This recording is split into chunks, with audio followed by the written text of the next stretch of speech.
Merci pour votre fidélité d'écoute, vous qui nous écoutez sur la 95.5, le www.nanafm.tg, sur le bouquet Canal Plus numéro 575 ou encore sur nos plateformes numériques. Bienvenue au débat de Nana FM. Les résultats du double scrutin du 29 avril dernier, l'adoption de la nouvelle constitution, continue de susciter des réactions de part et d'autre dans notre pays. Les forces démocratiques pour la République FDR ont annoncé que leurs députés et conseillers régionaux ne vont pas siéger. Qu'en est-il du comité d'action pour le renouveau CAR? Et pour en parler, nous recevons en studio le président Yao Date. Président, bonjour. Bonjour Norbert, bonjour aux auditrices et aux auditeurs de cette belle radio. Bonjour aux responsables de la radio et félicitations pour tout ce que vous faites pour ce pays. C'est un sacerdoce que vous êtes en train de faire chaque jour. Que Dieu puisse vous donner l'énergie nécessaire pour poursuivre le combat. Alors, les auditeurs, vous avez donc la possibilité d'intervenir dans ce débat sur nos deux numéros 91 09 71 71 ou le 96 61 58 58. Je suis Norbert Douadi et Stalteco assure la mise en onde. Bienvenue sur la plus belle dame de Lomé. Une fois encore, merci pour votre fidélité d'écoute. Alors, Président, avant d'entrer dans le vif du sujet qui nous réunit ce matin, quel bilan vous dressez de votre participation aux dernières échéances électorales? Non, mais encore une fois, merci. Permettez-moi de remercier celui qui est derrière la baie vitrée. Très souvent, c'est des gens qui font un travail impeccable, mais qui ne sont pas entendus sur les réseaux. Mais Dieu sait qu'ils font un travail noble. Et merci encore une fois à lui qui permet à ce que les gens nous écoutent. Alors, pour nous, au CAR, avant qu'on arrive jusque-là, permettez-moi aussi de m'incliner devant la mémoire de Maître Yavia Agboibois. 30 mai 2020, 30 mai 2024, ça fait 4 ans que le monument politique qu'est Maître Yavia Agboibois a quitté ce monde. Et le dimanche passé, le parti a organisé une messe d'action de grâce pour honorer sa mémoire. Et disons que pour nous au cas, c'est cet homme politique qui a marqué sa vie et qui a marqué le Togo. Faisons en sorte que tout ce qu'il a laissé comme héritage puisse servir le Togo. Parce que dans sa vision, le Togo doit être l'or de l'humanité comme l'a prédit nos aïeux. Et il a travaillé à cela. Mais nous avons constaté que les forces obscures, après sa mort, veulent détruire le Togo et veulent rendre la vie difficile aux Togolais. C'est pour cela que, à l'issue de la messe, nous avons interpellé les uns et les autres pour savoir que le Togo appartient à tous les Togolais. Et ce que Maître Yavia Agboibois, qui était un trésor que Dieu nous a envoyé, que chacun puisse savoir que on doit imiter ses pas et sortir le Togo de ses problèmes. Venant à votre question, pour nous au cas, il n'y a pas eu d'élection. Nous avons vu le danger venir. C'est pour cela que nous avons lancé l'appel à ce qu'on reporte cette élection-là en 2025. Mais je suis content que sur des radios, un ministre a reconnu que les élections coûtent cher aux Togolais. C'est pour cette raison que le CAR avait lancé l'appel qu'on reporte ces élections en 2025 et qu'on puisse s'asseoir pour préparer ces élections de manière consensuelle et qu'on ait à la fin de ces élections un climat d'ambiance, disons, fraternelle, que le vainqueur puisse serrer la main au vaincu et que le vaincu puisse dire « je reconnais ». Vous prenez par exemple aujourd'hui, Dieu merci, les gens nous ont chanté le cas de l'Afrique du Sud.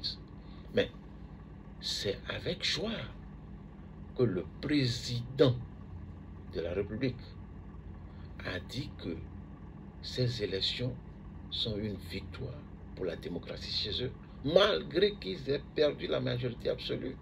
Mais quand est-ce que nous allons arriver aussi à ça au Togo? Mais regardez tout ce qui s'est passé là. Mais je profite pour vous dire que j'étais au palais de la justice l'autre fois. On a interpellé les jeunes là, parce qu'ils ont fait TikTok pour dire quelque chose qui est d'actualité. Et il semble que c'est un officier de police judiciaire qui a conduit l'affaire rapidement. Mais je dis que l'ordinateur de l'officier de police judiciaire est attaqué par des virus. Sinon, en cherchant, il devait trouver beaucoup de choses. Au moins ceux qui ont bourré les urnes à visage découvert. Pourquoi il n'est pas allé vers eux? Donc pour nous, au cas, il n'y a pas eu d'élection. Nous n'avons jamais pensé un seul instant que nous allons sortir de ces élections-là avec tout ce que nous avons vu. Ça pose le problème de la conception du pouvoir d'État. Et nous devons travailler à ce que cette conception-là change. Voilà. Et quand vous dites qu'il n'y a pas d'élection, mais quand même vous avez pris part. Bien sûr, c'est pour dire que nous avons pris part à ces élections en ayant l'espoir que tout allait se dérouler comme nous le souhaitons. Nous savons qu'il y avait des problèmes, mais nous n'avons pas un seul instant imaginé que ça va avoir cette ampleur-là. Donc, c'est pour dire que c'est un drame. Les gens avaient un plan bien ficelé. Nous voulons changer la Constitution. Et lorsque nous changeons la Constitution, nous devons faire en sorte qu'au Parlement, qu'on ait la majorité absolue. De telle manière qu'on ne remette pas en cause cette Constitution. Et c'est pour cela que les élections sont déroulées comme ça. C'est pour cela que je dis que nous devons travailler à ce que demain les élections au Togo soient comme les élections en Afrique du Sud. Le président de la République, le parti du président de la République, le parti au pouvoir, a perdu la majorité absolue. Mais le président de ce parti a pris la parole pour dire que c'est une victoire pour la démocratie. Quand est-ce que ça va arriver chez nous? Alors, Président, le choix du président du Conseil des ministres et puis l'adoption de la nouvelle constitution font débat depuis quelques instants. Quelle lecture vous faites d'abord de la situation? Non, disons que pour nous au cas, nous disons que la constitution togolaise ne peut pas être changée de cette manière. On ne peut pas changer la constitution togolaise en violant les articles de la constitution. L'article 59 dit que pour modifier, pour changer la durée du mandat, il faut aller au référendum. Pourquoi on ne fait pas le référendum pour changer? Pourquoi on viole tout? Le protocole additionnel de la CEDEAO dit à 6 mois des élections, vous ne devez pas toucher les tests. Pourquoi on change les tests pendant le processus électoral? Il y a problème. Donc, pour nous, on ne veut même pas rentrer dans ce débat. Mais c'est grave. C'est-à-dire qu'un ministre de la République dit que la constitution consensuelle que les Togolais ont voté à plus de 98% en 92 a été imposée au général Yadema. Alors que le feu général Yadema avait appelé lui-même à voter oui. Nous, on était là, nous, on n'est pas parti en Europe comme certains. Non, nous, on était là en 92. On a fait campagne pour cette constitution. Et qu'aujourd'hui, on dise que cette constitution a été imposée au général Yadema. C'est pour cette raison qu'on a décidé de changer ça en violant toutes les lois de la République. Il y a problème. Donc pour nous, on ne rentre pas même dans ce débat. Nous disons que ce qui a été fait comme changement de constitution pose un sérieux problème. Il faut qu'on revienne en arrière. Alors, avec l'expérience des élections, certains acteurs décident de jeter le pont, mais d'autres se disent prêts pour le combat. Qu'en est-il du cas? Non. On ne peut pas jeter l'éponge, nous, au cas. Quel est le but lorsqu'on rentre en politique? On rentre en politique pour servir la nation. Et ce n'est pas parce qu'on rencontre des difficultés qu'on va se dire qu'à cause de ces difficultés-là, je m'éclipse. Non. Là, ça veut dire que nous ne rentrons pas en politique pour servir la nation, mais peut-être c'est pour nous servir. Non. On rentre en politique pour servir la nation. Et les difficultés font partie des chemins que nous devons parcourir pour aller à trouver la vraie solution au problème. Le cas est là. Et ceux qui ont pensé que le cas va disparaître se sont trompés. Avec la mort d'Agbouiba, on pensait que le cas va disparaître. Et il y a des forces obscures qui ont travaillé à cela, mais ils se sont trompés. Le cas est là et le cas continuera le combat. Et tant que dans ce pays, les gens ne vont pas prendre le temps d'analyser les propositions du cas, le cas, ce n'est pas ma personne, non. Le cas, c'est toutes c'est un parti des vivants et des morts. Donc, ma personne n'est rien du tout.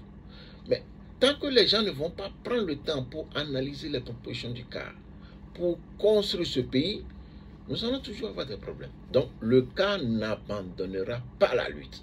Le CAR dit il faut qu'on continue la lutte. Alors, l'Alliance nationale pour le changement dit qu'elle ne va pas siéger à l'Assemblée nationale. Hier, les forces démocratiques pour la République ont également annoncé que leurs députés et puis leurs conseillers régionaux ne vont pas siéger. Alors, vous avez un conseiller régional. Est-ce qu'il va siéger ou bien vous n'avez pas encore pris de décision? Alors, nous n'avons pas encore pris de décision. On va l'analyser, on vous dira. Mais ne pas siéger au Parlement ou siéger au Parlement, moi, je pense que c'est ceux qui ont eu cette lourde responsabilité d'être élus, c'est à eux de se prononcer. Vous savez, l'opposition doit sortir. Nous devons sortir de nos petites querelles pour savoir qu'il y a péril à la demeure et savoir que nous devons faire des actions unitaires. Si nous rentrons encore dans ces chamailleries en disant que lui là, non, nous on ne rentre pas dans ça. Nous laissons ceux qui ont eu la responsabilité d'être élus de se prononcer sur la situation. Mais lorsque nous allons arriver sur le cas de nos conseillers régionaux, nous allons au niveau du parti décider de ce que nous allons faire. Alors, avec maintenant 3 députés, 2 pour Adi et 1 député pour la DMP, vous pensez que l'opposition pourra faire quelque chose face à la majorité présidentielle? Non.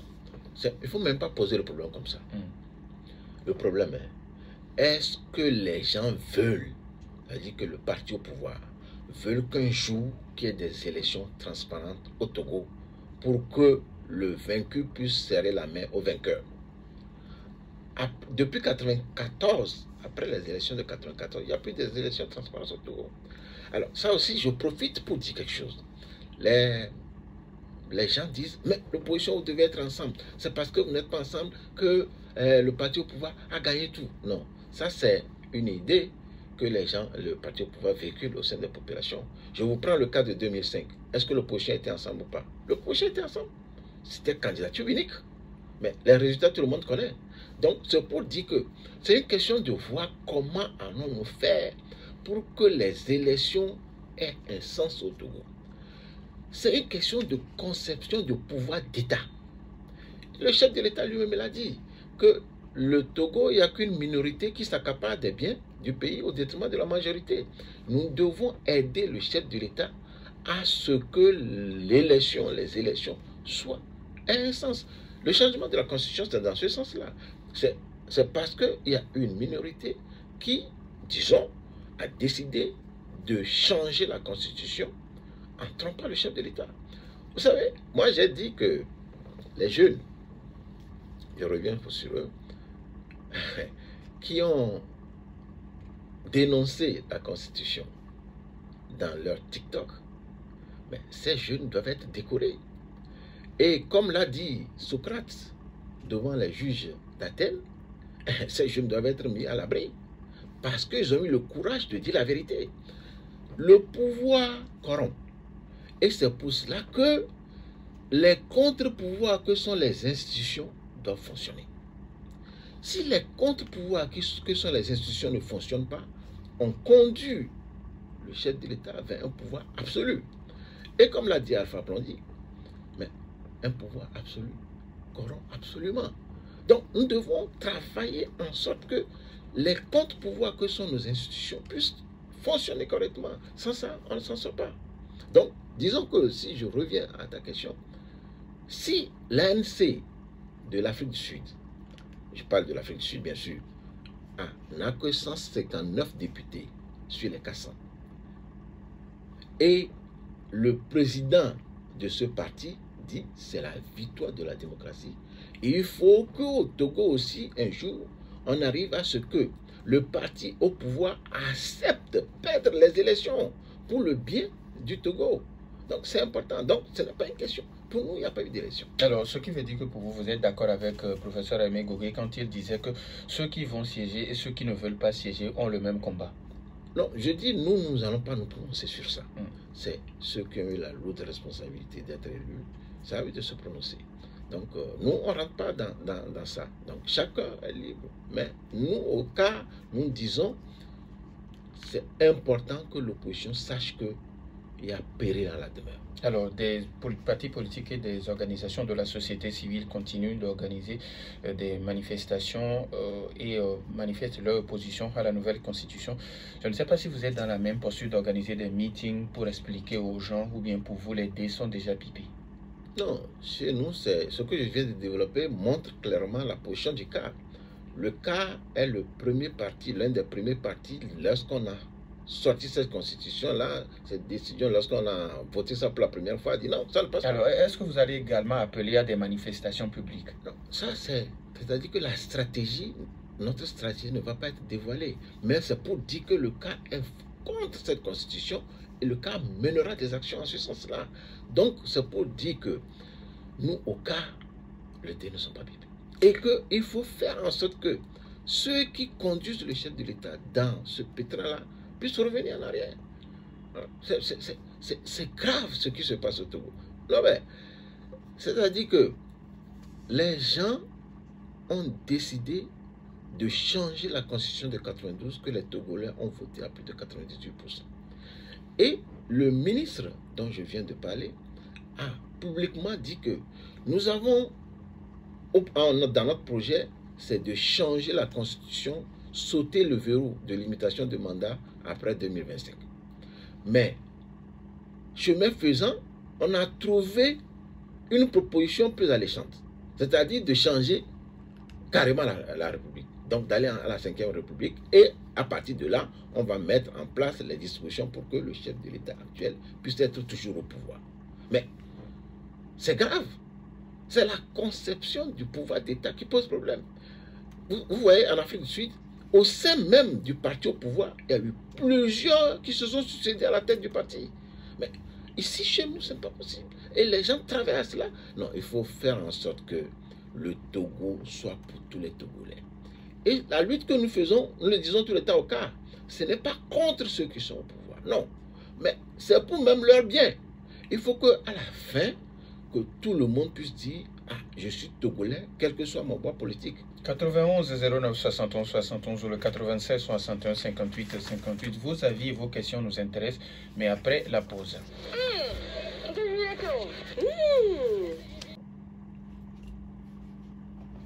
91 09 71 71 ou le 96 61 58 58. Nous avons déjà un premier auditeur en ligne. Nan FM, allô? Une première auditrice, c'est vraiment. Madame Essie, bonjour. Fidèle au poste, quoi. Voilà, comment allez-vous? Bonjour, oui, non. Yo. Tu étais encore. Allô? Il le faut parce que tu bosses. Non. D'accord. C'est monsieur. Oui, oui. Oui, mais monsieur Daté, vous étiez à la CENI, vous êtes toujours à la CENI, je crois. Mais en 2010, avec monsieur le défunt Romao, là, on dû faire, lorsque l'opposition a gagné l'élection. Faire. Bon, maintenant, est-ce qu'un régime, est-ce que les Togolais sont anormalement, constitués et le même toute la vie? Non. Ils ne sont pas devenus des pour faire ce qu'on est en train de voir là. Et puis, il n'y a pas dans les textes là un régime qui fatigue un peuple, qui opprime, qui tyrannise là. Il n'y a rien dedans de mettre situé. Il y a un article, c'est normal. Pour l'histoire de regroupement des partis, tout ça là, qu'on a injecté dans la aussi, et ça se fait depuis le code 1, code 2 à quand. Tout ça là. Donc, quand nous laisser avec cette histoire. Merci. Parce que de partis. Merci beaucoup. Il y en a plein, mais ils ne demandent jamais à ces partis-là de se regrouper pour en faire un. Merci beaucoup à madame ici. Nous avons un autre auditeur en ligne. Nan FM, allô? Allô, bonjour Norbert. Monsieur Garo, comment allez-vous? Ça va très bien. Bonjour à notre invité. Bonjour, monsieur Garo. Bon, vous savez, moi je ne vous comprends pas l'opposition. vous n'êtes pas obligé d'être ensemble aux élections, mais vous êtes obligé d'être unis pour arracher quelque chose. L'exemple, c'est que vous n'êtes pas d'accord. Je crois que toute l'opposition. Mais pourquoi ne pas être ensemble pour appeler l'appellation, nous expliquer et arracher quelque chose? Mais sur les antennes, celui-là va dire je ne suis pas d'accord. Sur l'autre antenne, mais c'est pas possible. Donc, est-ce que vous vous appelez par exemple? Est-ce que le CAR appelle l'ANSI? Est-ce que l'ANSI appelle CDPA ou bien DMP? C'est là le problème. Ça, c'est quelque chose que vous devez avoir, c'est quelque chose unique, quoi. Vous voyez? Même si vous êtes des ennemis, ça c'est pour tout le monde. Exemple, voilà un voleur qui rentre dans une maison, dans un quartier. Vous tous ensemble, non? Après, tout le monde va à son service. C'est parce que vous avez attrapé le volant ensemble, donc vous irez dans le même service pour travailler. Non, chacun va à son service, non? Merci, bonne journée. Merci et bonne journée à vous aussi, Monsieur Gallo. Nana FM, allô? Allô? Oui, bonjour. Bonjour, Monsieur Nobel. Michel, comment allez-vous? Je vais bien. Bonjour à l'invité. Bonjour, cher frère. Vous savez, Monsieur l'invité, si on recule l'élection à 10 ans, ce que ce régime veut faire, c'est toujours la même chose. Donc, moi, je ne trouve pas d'intérêt de reporter ou de ne pas reporter. Vous voyez, le Togo, à un moment donné, le Togo n'est plus. Et le problème au Togo n'est plus un problème d'élection, mais c'est un problème de transparence. C'est ça qu'on a. Et vous l'avez si bien dit. Donc, les mêmes membres du régime vous ont clairement signifié que pour arriver au pouvoir, prenez les armes. Mais est-ce que vous avez besoin encore de chercher de midi à 14h? Je ne vous demande pas d'aller chercher les armes. Mais ils vous disent directement le chemin pour arriver au pouvoir. Et les élections actuelles, la manière dont ça s'est déroulé, vous avez vu, c'est une violence inouïe. C'est-à-dire, c'est remarquable au vu et au su de tout le monde qu'on a bourré les yeux. Et vous ne pouvez même pas parler. Des gens ont parlé, ils ont trouvé leur vie, ils se sont vus enterrés à Néhon. Donc c'est pour dire tout simplement que tout ce que nous disons aujourd'hui en manifestation, en ci, en ça, moi je ne crois plus. Je crois que tous les Togolais ont compris maintenant que c'est comme ça. Merci et bonne journée. Merci et bonne journée à vous aussi. 91 09 71 71. Nan FM, allô? Oui, allô? Pélé, bonjour. Bonjour. Comment allez-vous? Très bien. D'accord, allez-y, on vous écoute. Je suis à d'interviewer le président du CAR. Merci, M. Pelé. Ok, du courage. Je pense que la politique togolaise, c'est comme la tortue de sa carapace. Tel que le pouvoir est, l'opposition est comme ça aussi. Et les élections ne seront pas bonnes, mais je vais aller. Bon, c'est pour faire quoi? Et former ou bien créer un parti politique, je pense que c'est pour accéder au pouvoir. À quel moyen pour accéder au pouvoir? Il y a deux options. Soit par les urnes, soit par les armes. Je pense que ne pas accepter par les urnes, c'est de chercher une autre option. Je pense que cette option-là, je vais chercher par ceux qui vont aller à ces élections, mais ne veulent pas aller à l'hémicycle. Je pense qu'il faut aller chercher une autre option. Maintenant, ce que moi je constate et comprends est que l'avènement de Faure Gnassingbé en 2005 nous a signifié beaucoup de choses. Première chose, le président Faure Gnassingbé, et M. Faure Gnassingbé, comme dirait les autres, ou bien Faure, il est arrivé pour venger son papa. Il a fait tout possible pour détruire bien fait et le cas. Aujourd'hui, si on peut me dire, ou bien on va dire à Maître Abouybo, à son tombeau, que le cas n'est pas à l'hémicycle, l'UFC n'est pas à l'hémicycle, personne ne peut pas le croire. Donc, il a fait, et la deuxième option pour Faure Gnassingbé, c'est d'enlever les élections dans la tête des Togolais. Ce qu'on appelle élection là, oubliez ça et oubliez les élections présidentielles aussi. Et il a fait, il a réussi. Merci. Maintenant, quelle est l'option que vous souhaitez à faire, M. Daté? Merci beaucoup, appelé. Nan FM, allô? Oui, bonjour. Oui, bonjour. Ce que moi je voulais dire. Alors, votre nom, s'il vous plaît. Allô? Allô? Oui. Votre nom, s'il vous plaît. Komla. Monsieur Komla, vous nous appelez de? Je vous appelle de Agoy. Monsieur Komla d'Agoy, allez-y, on vous écoute. Bon, ce que moi je voulais dire est que je regrette que l'opposition n'a pas les moyens de sa politique. Ils ne font que parler. Ils n'agissent pas. Est-ce que le responsable du cas pense qu'il a besoin de son avis pour dérouler les activités de la 5e République? Non. Parce que vis-à-vis de l'UNIR, le cas ne vaut rien. Le cas ne vaut rien. L'opposition ne vaut rien. Donc, on va aller à des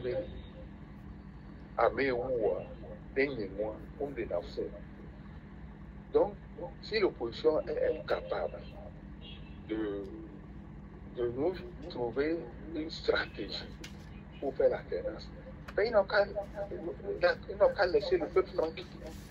Hein? Ben, ils viennent sur les médias, ils disent des choses, mais ils n'ont pas les moyens. Merci beaucoup à M. Komla. Nous avons notre auditeur en ligne. Nana FM, allô? Bonjour mon directeur. Papa Sibiti, comment allez-vous? Ça va mon directeur. Que Dieu vous bénisse. Amen. Bonjour mon président. Bonjour Papa Sibiti. Ayez toujours l'esprit du président fait à son âme à Gouilvor. Il a toujours prôné la paix. Aujourd'hui, ce que je voudrais dire à tous les Togolais et à notre cher président de la République, Faure Gnassingbé, je sais qu'il n'est pas là. Il est le capitaine du Togo, le Togo qui est un bateau. Il a le devoir de faire tout pour que le gouvernement, ou bien son gouvernement, l'opposition se serre la main. Que leurs visages soient souriants. Parce que l'opposition, le gouvernement, ils sont tous la fils du Togo. Et nous ne voulons pas la violence, la querelle, toujours la paix. Pourquoi dire que le président, malgré 108 députés, et c'est que l'opposition, ils s'entendent. Ils vont à la séance, ils cèdent. Si l'opposition dit quelque chose qui est en faveur des Togolais, que les 108 députés là acceptent. Merci beaucoup. Merci à vous aussi. On prend le tout dernier auditeur. Nana FM, allô? Allô? Oui, bonjour. Bonjour, Norbert. Armand, comment allez-vous? Je me porte très bien. D'accord, allez-y, on vous écoute. Bonjour à notre invité. Bonjour monsieur Armand. Il faut dire que l'opposition dans un pays, bon, c'est nous qui avons, c'est en Afrique ici que les gens parlent d'opposition. Sinon, dans d'autres, sous d'autres cieux, on parle de droite ou gauche ou centre, quelque chose comme ça. Et cette manière de faire fait que les opposants pensent toujours qu'ils doivent s'opposer. C'est un peu... c'est-à-dire, nous n'avons pas ce que je pense dans nos pays. On pense que l'adversaire politique est un ennemi. C'est l'erreur que nous avons commise, ou bien on nous a fait commettre, parce que, à bien voir, les gens veulent bien que nous nous entre-déchirons pour qu'ils puissent en profiter. Parce que sinon, c'est incompréhensible. C'est le Togo qui est au centre. Et les deux partis, que ce soit la majorité présidentielle et l'opposition, doivent chercher l'essentiel. Essayer d'aller à l'essentiel pour le bien de la population. Donc aujourd'hui, dire que je suis opposant, donc tout ce que la majorité fait, bon, ça ne m'intéresse pas, n'est pas tellement une bonne chose. Merci beaucoup à Alors, Président, je pense que vous avez suivi les uns et les autres. On va commencer avec le tout dernier auditeur parce que sa question, ses préoccupations rejoignent pratiquement celles de Papa Sibiti qui pense que, Armand d'abord, qui pense que on est adversaire politique, on n'est pas des ennemis. Non, permets-moi de les remercier. Remercier les auditeurs qui ont posé tant de questions. Et c'est des questions pertinentes. Comme vous l'avez dit, on commence par le dernier. Mais au cas, on n'a jamais traité ceux qui sont au pouvoir comme des ennemis. Non. Jamais, on n'a jamais traité. Mais le problème est une conception du pouvoir d'État. On a l'impression que, comme l'a dit le chef de l'État lui-même, les biens du pays profitent seulement à une minorité. Et cette minorité prend le pouvoir d'État comme un trophée de guerre. et qu'on doit conserver à tout prix. Il n'y a pas un seul instant où les gens pensent que lorsqu'on fait l'alternance au sommet de l'État, c'est pour leur bien.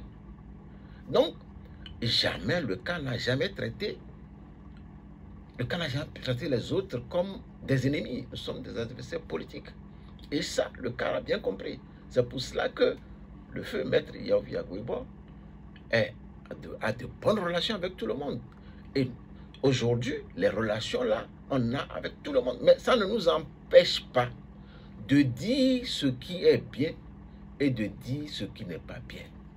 Et c'est ça la démocratie. La démocratie, c'est vous êtes des adversaires et le fait que vous êtes des adversaires vous permet de dire à l'autre que ce que tu fais, c'est pas bon. Mais dans ce pays, il faut que M. Armand, merci à lui, que sa philosophie qui puisse aussi l'envoyer vers ceux qui sont au pouvoir pour leur faire comprendre que le fait qu'il y ait alternance au sommet de l'État n'est pas une mauvaise chose en soi. Quand Papa Sibiti demande de travailler main dans la main avec le parti au pouvoir, rêve utopique? Non, en fait, ça veut dire que moi, je me suis basé un peu sur l'intervention du ministre dont je viens de parler et j'ai été vraiment ébahi. Les gens disent que sur les médias publiquement que tout ce qui a été le fruit des discussions, il faut le multiplier par 0. Mais du moment où c'est ça, ça pose un sérieux problème. Nous avons discuté, les gens ont discuté, les acteurs politiques se sont assis pour dire voilà, tant. Et à un moment donné, on dit que tout ce que vous avez obtenu là, c'est parce que nous, on était forcés. C'est pour cela qu'on a accepté, donc on le multiplie aujourd'hui par 0.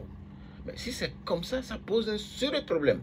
Donc nous devons, comme l'a dit Papa Sibiti, je crois que lui aussi, il a des entrées, des relations, qu'il fasse en sorte que ceux qui ont cette façon de concevoir le pouvoir d'État pensent que c'est leur dit que ce n'est pas la bonne manière. C'est le Togo d'abord et le Togo pour tous les Togolais. Aujourd'hui qu'il y a une inondation là, est-ce que dans le quartier, l'eau a mis la différence entre ceux qui sont au pouvoir et ceux qui sont dans l'opposition? Est-ce que l'eau a mis la différence? Non. Donc l'inondation aujourd'hui, c'est le problème de tout le monde. Comment résoudre ce problème d'inondation une fois qu'on l'a résolu? C'est pour le bien de tout le monde. Et c'est l'occasion de dire que c'est une question de gouvernement. On ne peut pas comparer la même chose. On ne peut comparer que deux choses. C'est ça le problème.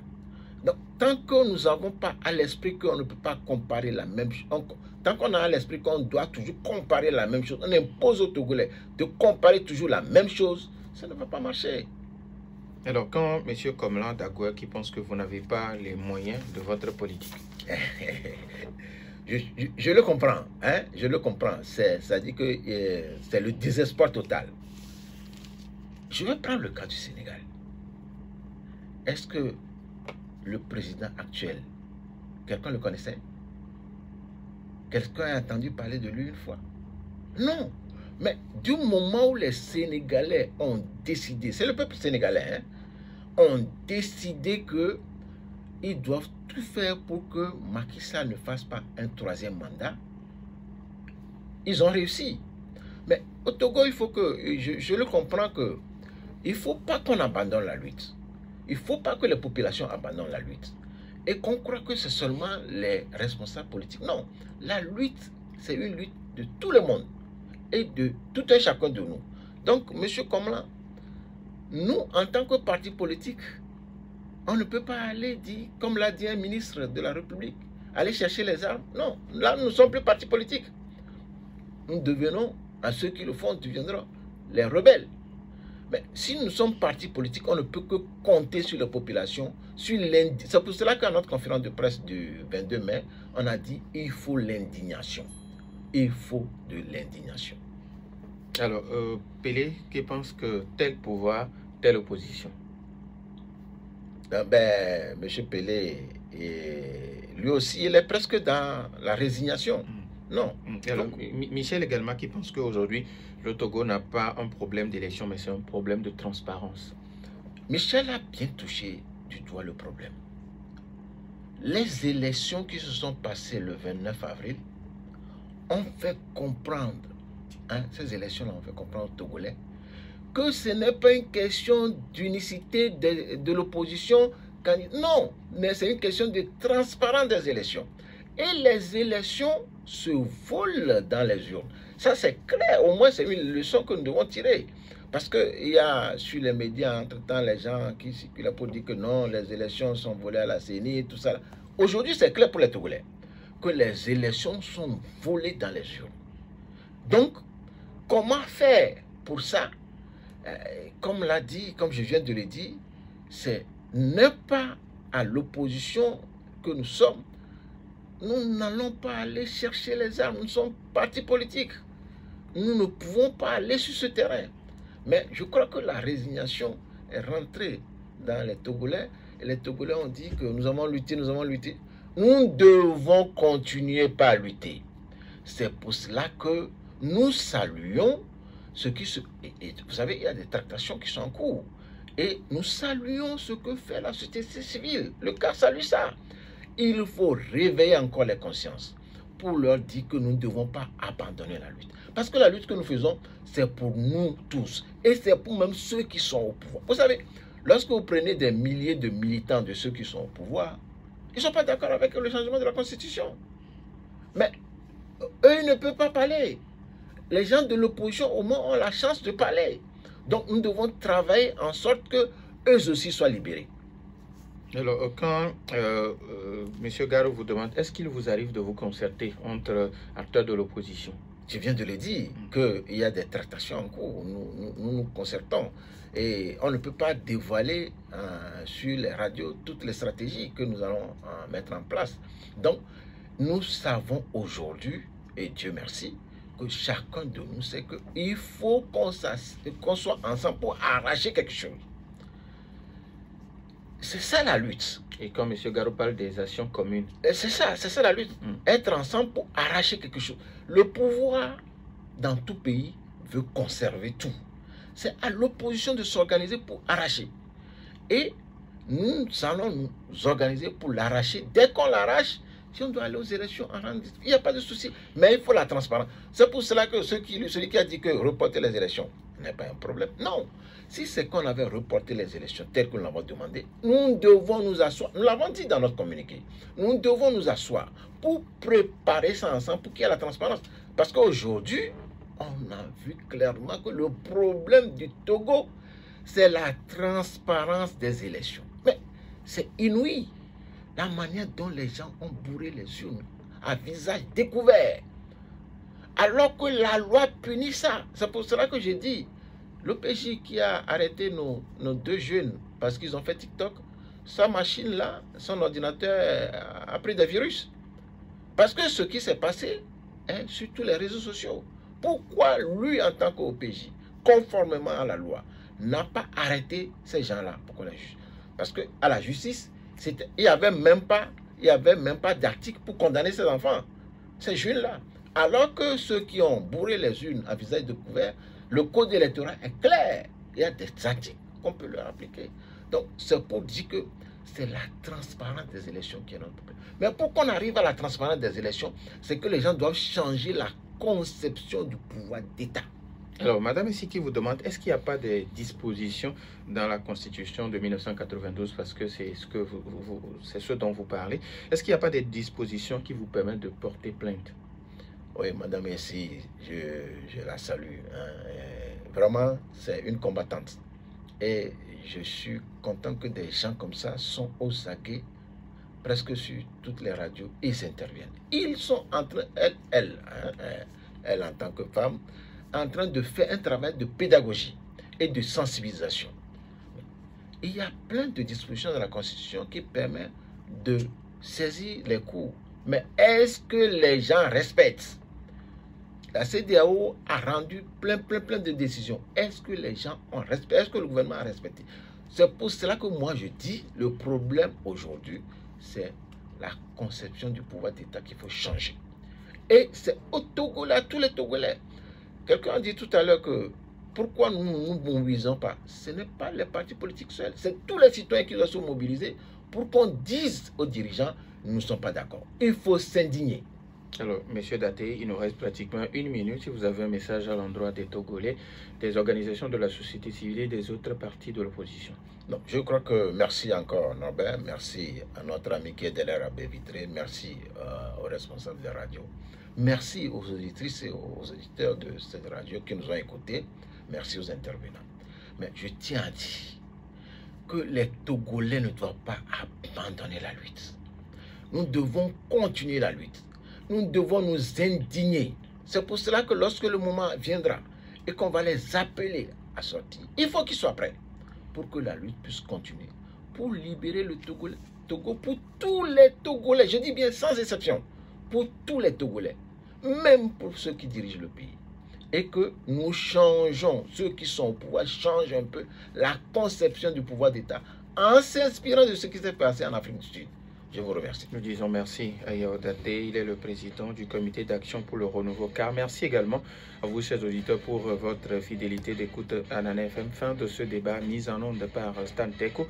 Je m'appelle Norbert Douadi. Bonne suite de nos programmes.